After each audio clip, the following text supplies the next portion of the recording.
A spinning wheel completes 1800 revolutions per minute. What is its angular speed in radians per second?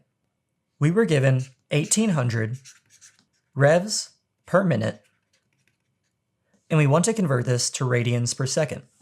First, we will convert the revolutions to radians by multiplying by our conversion factor of 1 revolution to 2 radians.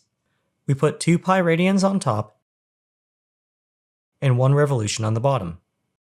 Then we can convert our minutes to seconds by multiplying by our ratio of 1 minute is equal to 60 seconds.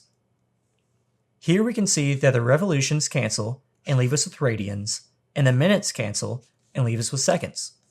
Solving this, we get that 1800 revolutions per minute is equivalent to 60 pi radians per second.